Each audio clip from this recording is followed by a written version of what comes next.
जो जहां पर है उसी स्थान पर बैठ जावें। सभी मीडिया भैया रुकिए एक मिनट। सभी सम्मानित अतिथियों से निवेदन है कि वे अपना स्थान ग्रहण करें। हमारा सौभाग्य है कि आज हमारे बीच आदरणीय दीदी सभापति महोदया नगर पालिका निगम उज्जैन कलावती यादव जी उपस्थित हैं। हम उनका हार्दिक स्वागत और अभिनंदन करते हैं। जितने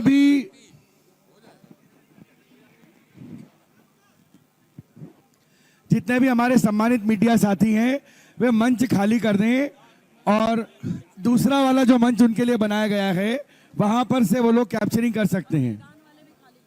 और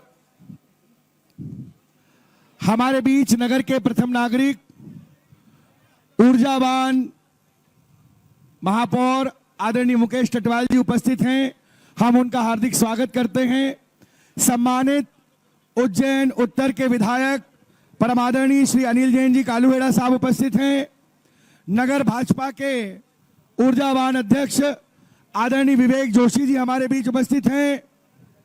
साथ ही इस मंच पर आदरणीय अग्रवाल जी जो कि भारतीय जनता पार्टी के महामंत्री हैं, आज की इस महनीय आयोजन का अब वो क्षण आ रहा है जिसके हम सभी लोग साक्षी बनने जा रहे हैं। अब जो वादन होगा वो Guinness book of world record के लिए होगा।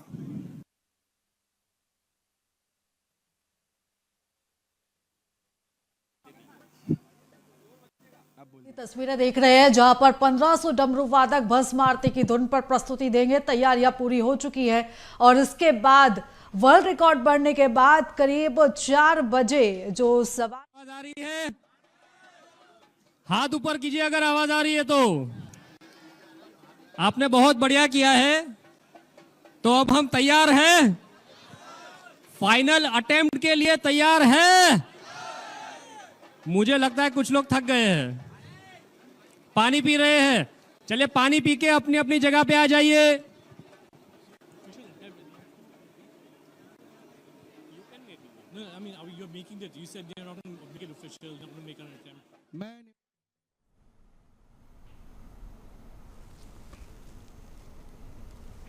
ये तस्वीरें आप देख रहे हैं जहां पर अब से थोड़ी ही देर में जो कलाकार यहां पर प्रस्तुति देने के लिए पहुंचे हैं वो डमरू वादन करेंगे और वर्ल्ड रिकॉर्ड यहां पर बनाया जाएगा। तो आज बाबा महाकाल की नगरी में डमरू उत्सव मनाया जा रहा है।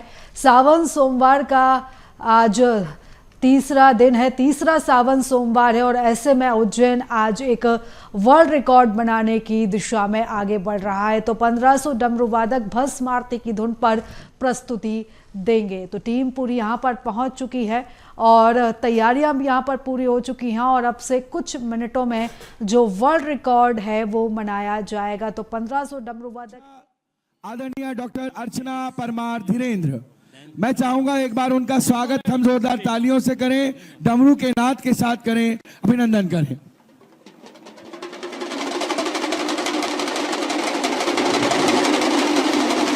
और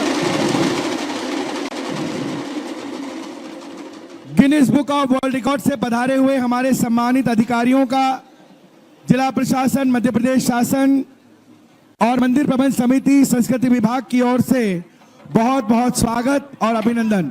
मैं चाहूंगा कि इस पूरी टीम को लीड कर रहे आदरणीय निश्चल बारोट जी आपसे कुछ बात करना चाह रहे हैं, आपको कुछ इंस्ट्रक्शंस देना चाह रहे हैं, कृपया फॉलो करें। अगली आवाज आदरणीय निश्चल बारोट जी। चलिए आप सब लोग अपनी अपनी जगह पे आ जाइए। सब लोग अपनी अपनी जगह पे आ जाइए। आप सब मेरी आवाज सुन रहे हैं? हाथ ऊपर कीजिए अगर आवाज सुन रहे हैं। तो कुछ लोग मेरी आवाज नहीं सुन रहे हैं। Yes means yes. तो अपनी जगह पे आ जाइए। चलिए हम ये फाइनल अटेम्प्ट करेंगे। हम फाइनल अटेम्प्ट के लिए रेडी हैं? कुछ लोग ही रेडी है। 1500 में से सिर्फ 50 लोग रेडी है। हम लोग फाइनल अटेम्प्ट के लिए रेडी है। अभी 100 लोग रेडी है। फाइनल अटेम्प्ट के लिए रेडी है। शायद 200 लोग रेडी है। नहीं चलेगा ये। चलिए अपनी अपनी जगह पे आ जाइए प्लीज। आवाज नहीं, कोई डमरू नहीं बजाएगा, कोई आवाज नहीं करेगा। नो मीन्स नो, आवाज नहीं। ये बीच में ये जो मीडिया कवरेज कर रहे हैं उनको प्लीज बोलिए, अरे डमरू मत बजाइए। आप लोग कोऑपरेट करेंगे प्लीज भैया। यहाँ पे कोई पत्रकार है जो अंदर है, जो शूट करे। आप प्लीज हट जाइए बाहर। सारे मीडिया पर्सन्स प्लीज बाहर आ जाइए। मीडिया पर्सन अटेम्प्ट एरिया से बाहर आ जाइए प्लीज। सिर्फ पार्टिसिपेंट रहेंगे अटेम्प्ट एरिया में।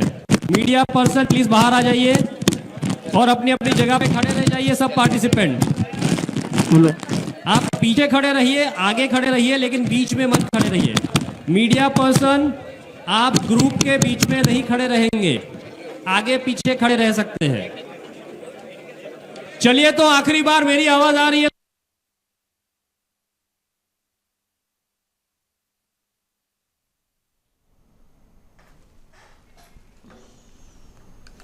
तो अब आखिरी अटेम्प्ट सभी कलाकार करेंगे। 1500 हर जगह पे नहीं आ रही है।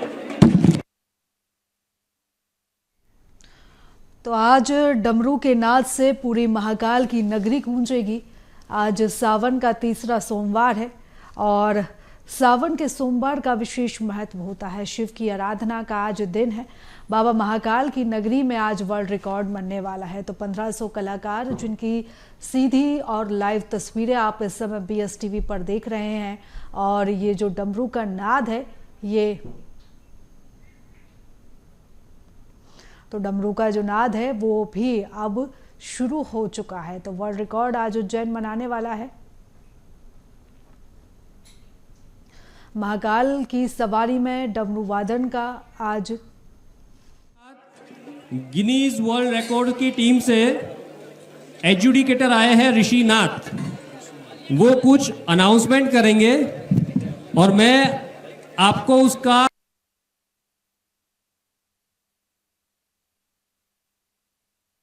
हिंदी में अनुवाद करके बताऊंगा, ठीक है? फिर हम अटेम्प्ट शुरू करेंगे। ये माइक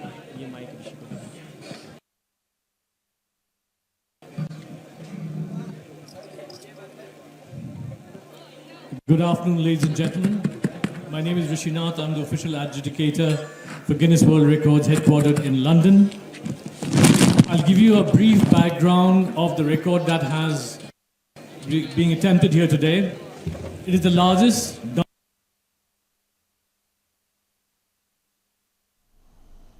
तो यहाँ पर जो टीम है वो पहुंच चुकी है। 1500 डमरू वादक अब भस्म आरती की धुन पर अपनी प्रस्तुति देंगे।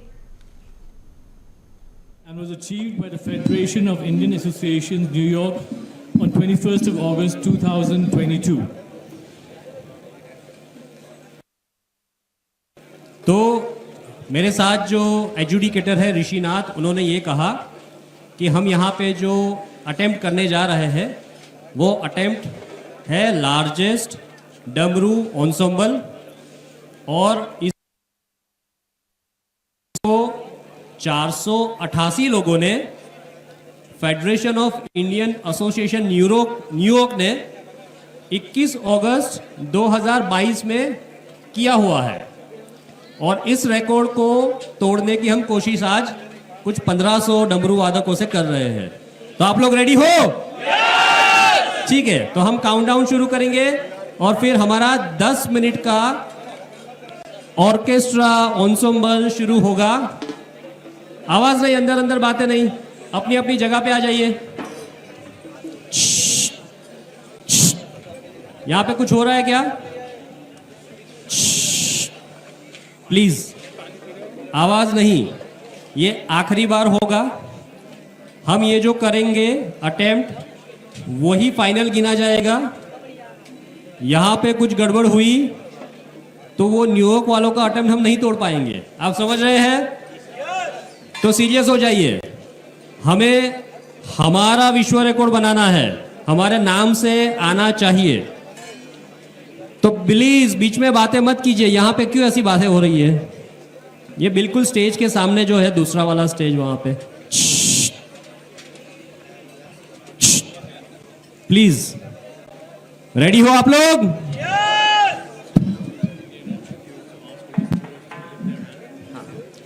सारे दल के प्रबंधक अपना अपना हाथ ऊपर करें। सिर्फ दल के प्रबंधक, जो दल के प्रबंधक हैं वो अपना अपना हाथ ऊपर करें। अपनी अपनी जगह पे हो। सब लोग अपने अपने दल के साथ खड़े हो जाइए। हर 50 के दल पे एक प्रबंधक है। अपनी जगह पे पहुंच जाइए और खड़े रह जाइए। आपको क्या करना है, आपका रोल आपको पता है, ठीक है? सब प्रबंधक चलिए हम शुरू करने जाएंगे। सुदर्शन जी आप काउंटडाउन शुरू कीजिए। चलिए तैयार है सभी? सभी लोग पोजीशन ले लें। एक बार हाथ ऊपर सभी के। 3 2 1 शुरू।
बताइए हर हर।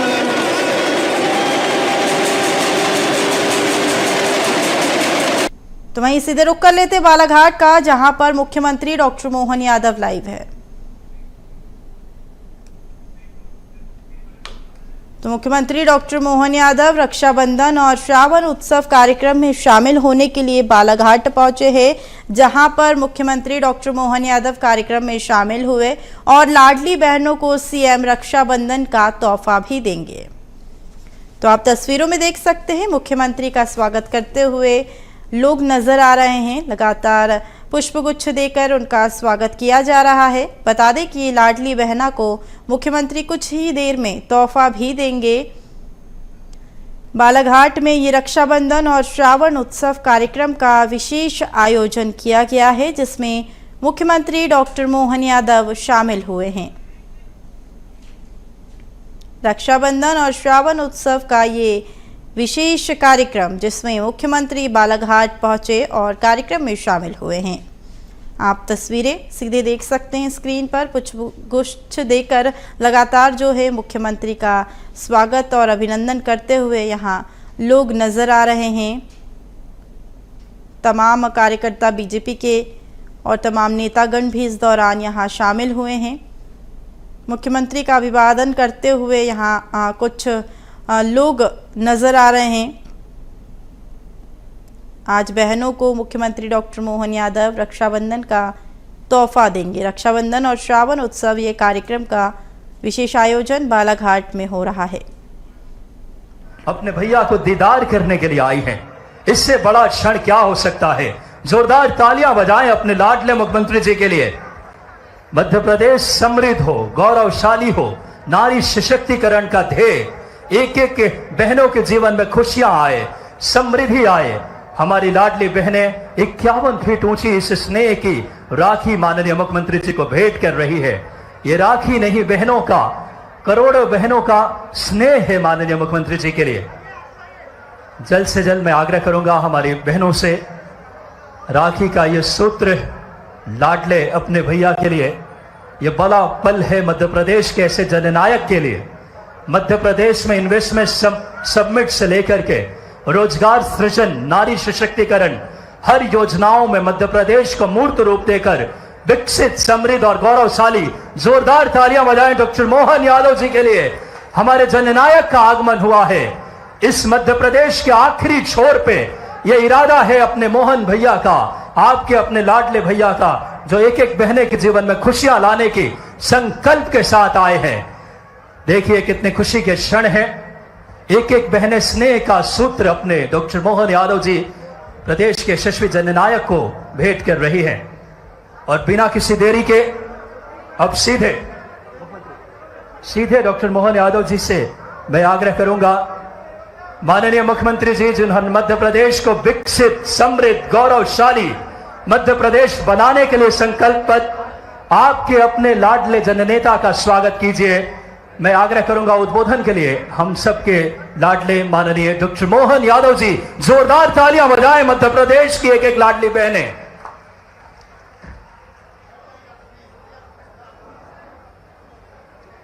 आज सावन का महीना और सोमवार का दिन बालाघाट में एक बार जयकारा लगाएं बाबा महाकाल का। बोले महाकाल महाराज की, हमारी सारी लाडली बहनों की। आज के इस कार्यक्रम में मंच पर विराजमान सांसद श्रीमती भारती पारदी जी, भारती है कि नहीं, लोकसभा में है। इस अवसर पर माननीय पूर्व मंत्री श्री गौरीशंकर बिसेन जी, विधायक राजकुमार कराहे जी, विधायक लांजी, भाजपा के जिला अध्यक्ष रामकिशोर कांवरे जी, विधायक श्रीमान गौरव पारधी जी, पूर्व विधायक प्रदीप गुड्डा जायसवाल जी, माननीय विधायक मधु भगत जी, माननीय विधायक विक्की पटेल जी, माननीय पूर्व सांसद ढाल सिंह बिसेन जी, नगर पालिका के अध्यक्ष श्रीमती भारती सुरजीत ठाकुर जी, पूर्व विधायक श्री रमेश भटेरे जी, श्रीमती रेखा बिसेन जी, मौसमी है ना हमारी, कहाँ बहन वो, आइए। और इस अवसर पर श्रीमती रेखा बिसेन जी, पूर्व जिलाध्यक्ष रमेश रंगलानी जी, श्रीमती लता एलकर जी, सत्यनारायण अग्रवाल जी, पूर्व जिलाध्यक्ष, और मौसम बिसेन जी का तो मैं बोल ही चुका हूं, महामंत्री हैं। वैभव पंवार जी, युवा मोर्चा के प्रदेश के अध्यक्ष, जोरदार तालियां सारे नेताओं के लिए। खनिज सम्राट, खनिज में नाम अगर आता है तो 55 जिले में सब जिलों पे भारी, बालाघाट हमारा, जोरदार तालियां बजाए इस खनिज सम्राट, अलग से पहचान जिसकी बनी हुई है। तांबा, मैग्नीज, पता नहीं कितना प्रकार का रत्नगर्भा इस मध्य प्रदेश की धरती पर, विशेष कृपा मध्य प्रदेश पे देश में हुई है। और मध्य प्रदेश में सबसे ज्यादा रत्नगर्भा का आशीर्वाद किसी को मिला है तो हमारी अपनी इस धरती, बालाघाट की धरती को लगा है। मैं आपका सबका अभिनंदन करता हूं, दोनों हाथ जोड़ के प्रणाम भी करता हूं और उम्मीद करता हूं कि जिस प्रकार से लगातार चिन्नौर का धान, आज मैं आया रास्ते में ही, किसान बंधुओं ने मुझे घेर लिया, और चिन्नौर का धान जिसको जीआई टैग भी मिला है, चिन्नौर चावल, आप चिंता मत करो, धान को भी बोनस दिया जाएगा। हमारी सरकार ने निर्णय किया है, 5 साल के लिए सरकार बनी, जैसे गेहूं में धीरे धीरे बोनस देते जा रहे हैं, ऐसे ही धान का बोनस भी चालू हो जाएगा। धान ने अब तो गौ माता के दूध के ऊपर भी किसानों की आमदनी फसल की बढ़ा रहा है, लेकिन दूध उत्पादन भी बढ़ना चाहिए। देश की पहचान ऐसा मानते हैं, दही दूध की नदियां बहती थी, अर्थात दूध पर्याप्त उत्पादन में जितना भी हो रहा है उससे कई गुना ज्यादा होना चाहिए। जिनके घर गाय वो सब गोपाल, तो हम तो सब गोपाल कृष्ण भगवान की।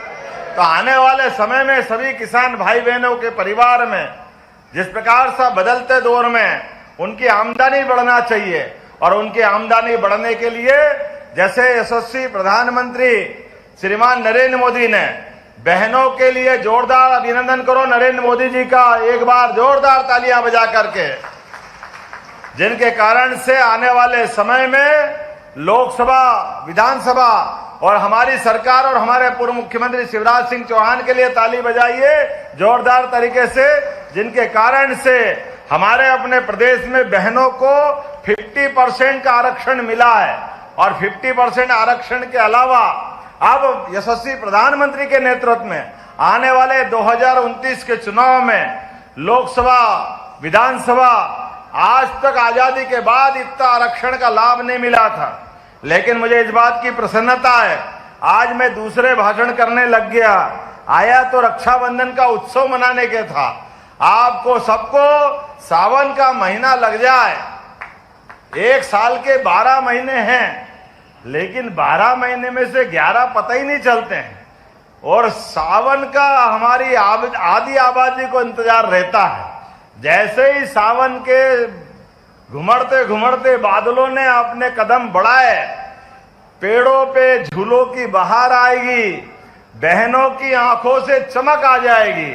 आप सबको प्रणाम करता हूं, पूरा सावन महीना बहनों को समर्पित कर रहा हूं, और होना भी चाहिए। हमारी संस्कृति इस बात को सिखाती है, घर के अंदर पहला हक माँ बाप का अपने बच्चों से प्रेम करने का, सर्वाधिक सम्मान पाने का, लेकिन इनके बराबर हक अगर किसी को मिला है तो वो हक मिला है हमारी बहनों को, जो माँ बाप के बराबर अपने भाई से प्रेम करती है। आपका प्रेम, आपका स्नेह जीवन भर मिलता रहे, ये कामना करते हुए आज के इस अवसर पर रक्षाबंधन उत्सव की जो शुरुआत हुई है, ये शुरुआत के पीछे भाव ही है सरकारी आयोजन हो जाए और केवल छुट्टी घोषित कर दो और सरकार बड़ी जुम्मे, ऐसे नहीं चलने वाला है।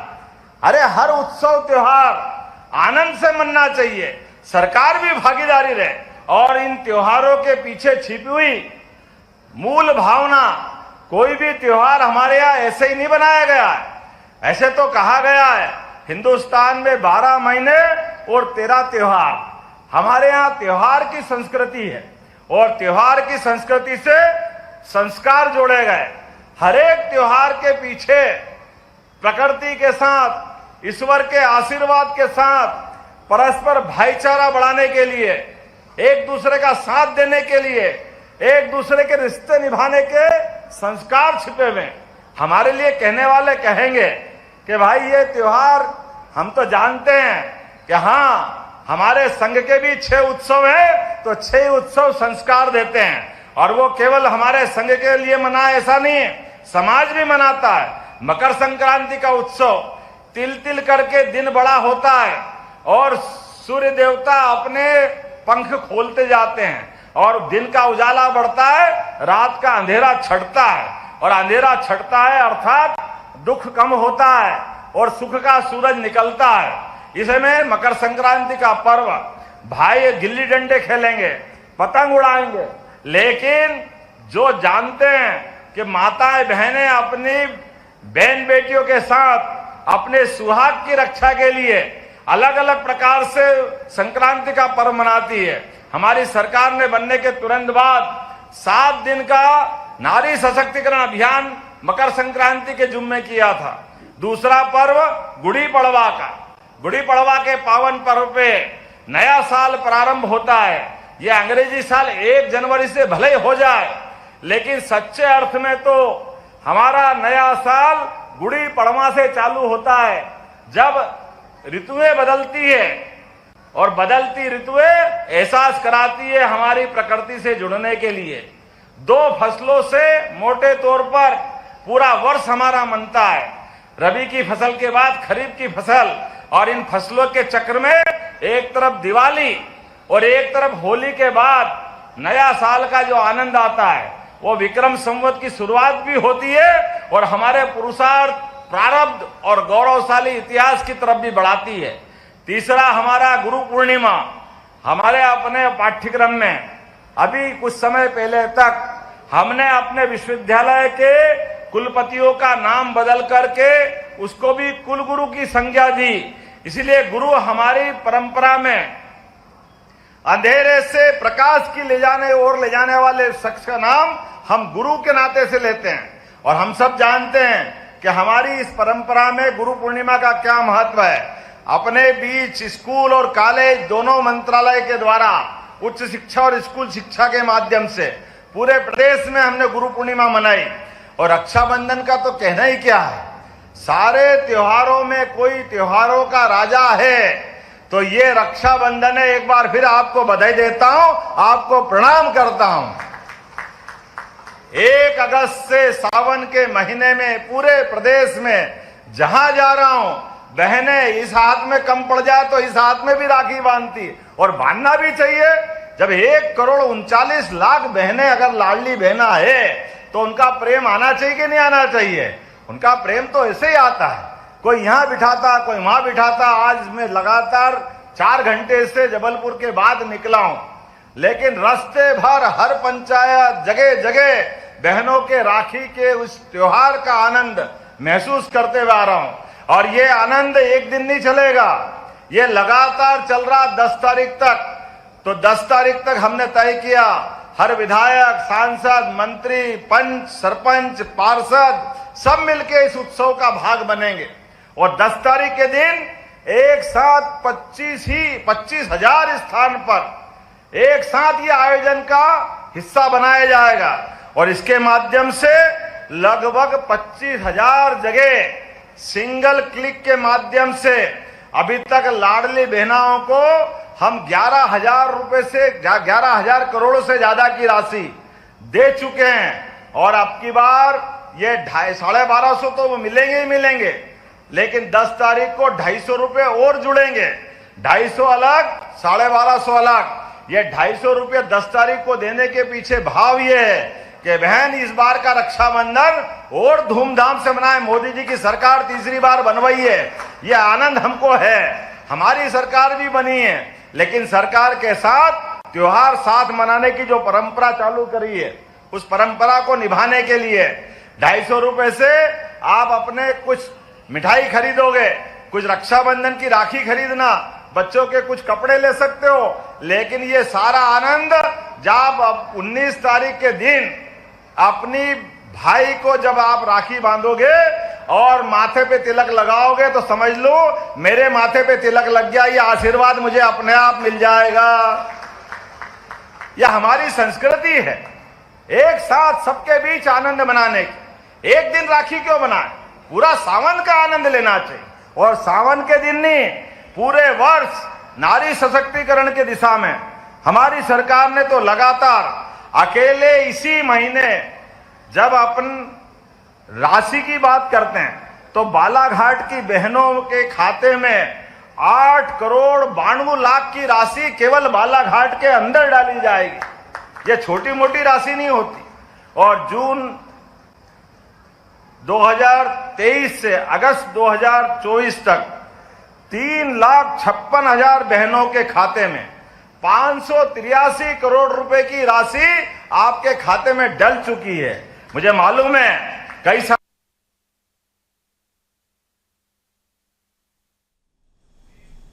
मुख्यमंत्री डॉक्टर मोहन यादव कुछ ही देर में बहनों को राशि लाडली बहनों के खाते में पैसा डालने से पैसे बिगाड़ रहे हो, इसकी क्या जरूरत है। हमने कहा भाई, किसानों को लेकर सीएम ने कई बड़ी बातें भी कही है। उन्होंने कहा कि गेहूं के बाद धान पर भी बोनस राशि देगी सरकार। बोलने से बात नहीं बनती, जब तक बहनों के खाते में पैसा नहीं आ। मोहन यादव कार्यक्रम को संबोधित कर रहे हैं। आज लाडली बहनों को मुख्यमंत्री तोहफा देंगे। सीएम मोहन ने बाबा महाकाल की जय के साथ वो पूरे परिवार के लिए, बच्चों के लिए, जिसको जहां जरूरत होती, बहनों के हाथ में अगर यश मिले, पैसा हाथ में आए तो वाकई उनसे अच्छा सदुपयोग कोई नहीं कर सकता। भाई तो भले ही पैसा बिगाड़ दे, लेकिन बहन पैसे की कीमत जानती है। बोलो जानती कि नहीं जानती अपना पैसे की कीमत करना। और अगर अपने बीच में ये पैसा मिलता जाए तो नारी सशक्तिकरण का इससे बड़ा उदाहरण क्या हो सकता है। मैं आज के अवसर पर आप सबको बधाई देना चाहता हूं। बहुत जल्दी सिवनी के अंदर 300 करोड़ की लागत से इसी लोकसभा में नए मेडिकल कॉलेज का उद्घाटन होने वाला। जोरदार अभिनंदन करो अपने यशस्वी प्रधानमंत्री को लेकर के। इसी साल 3 नए मेडिकल कॉलेज हमको मिलने वाले हैं और अगले साल तक सब मिलाकर के 25 मेडिकल कॉलेज मध्य प्रदेश में हो जाएंगे। और उसके बाद इसी साल 12 मेडिकल कॉलेज पीपीपी मॉडल पे, अर्थात 37 मेडिकल कॉलेज इस मध्य प्रदेश में सरकार के चलाए जाएंगे। 6 प्राइवेट मेडिकल कॉलेज अलग, अगर उनको जोड़ लो तो 43 मेडिकल कॉलेज हो जाएंगे इस मध्य प्रदेश के अंदर लगातार। और बालाघाट के अंदर तो लगातार मैंने अभी इन्वेस्टर समिट की थी औद्योगिक निवेश को लेकर के। बालाघाट में बड़ी अच्छी योजना बनी और यहां तो 80% मैग्नीज का उत्पादन होता है। तांबे का बड़ा भंडार मलाज खंड 2 किलोमीटर नीचे जाकर के लिफ्ट से अंदर जाना पड़ता है। मैंने कहा है अगली बार आऊंगा तो मैं भी जाके देखूंगा हमारे भाई कितनी मेहनत करते हैं, कितने आनंद से तांबा निकालते हैं। आज के इस अवसर पर मैं यहां जब आया हूं तो उम्मीद कर रहा हूं कि एक एक करके जितने प्रकार के काम हैं लगभग हमने अपने महिलाओं और बच्चों का बजट लगभग 2 गुना कर दिया है। हमारे 26,500 करोड़ के आधार पर ये अपने बच्चों का बजट बढ़ाया है। 1 नहीं 2 नहीं, लंबी योजना है। लेकिन अभी तो लाडली बहनाओं के और उज्ज्वला गैस कनेक्शन के सभी बहनाओं के 450 रुपया गैस की टंकी के साथ उनको भी सब्सिडी लगातार देने का निर्णय सरकार ने किया है। आनंद आना चाहिए, नहीं लगना चाहिए। गैस की टंकी अपने घर में आ रही है और 450 में आ रही है। पैसे का सवाल नहीं है।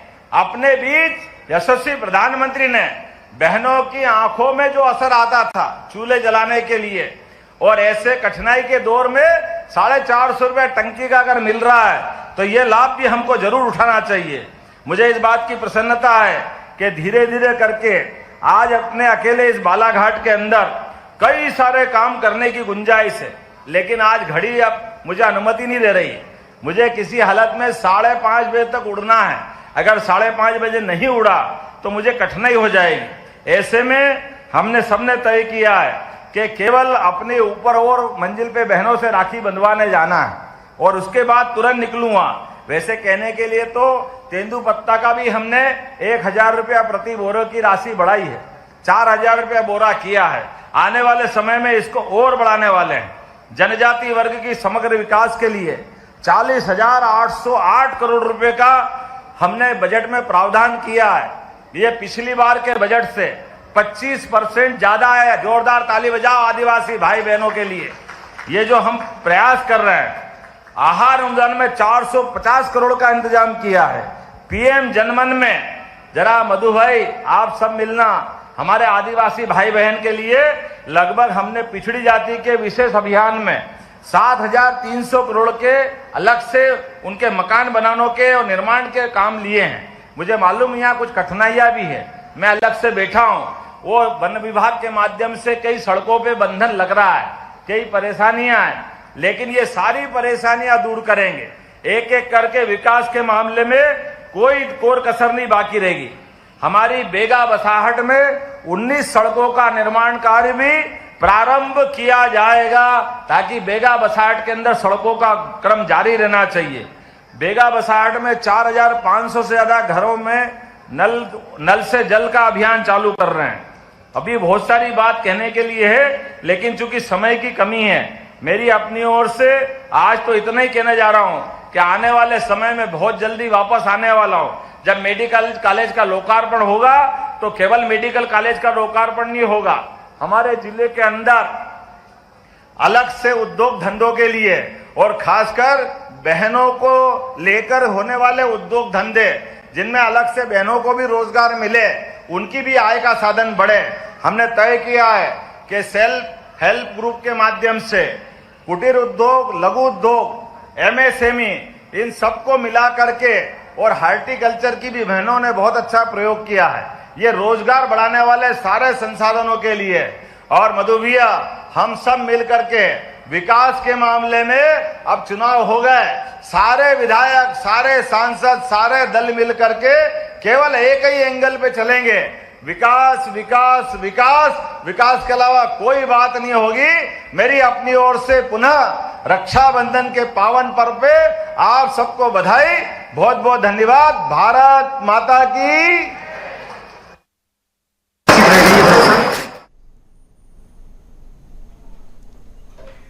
तो मुख्यमंत्री डॉक्टर मोहन यादव ने बाबा महाकाल की जय के साथ ही इस कार्यक्रम को संबोधित किया और बहनों ने सीएम डॉक्टर मोहन यादव से भेंट की।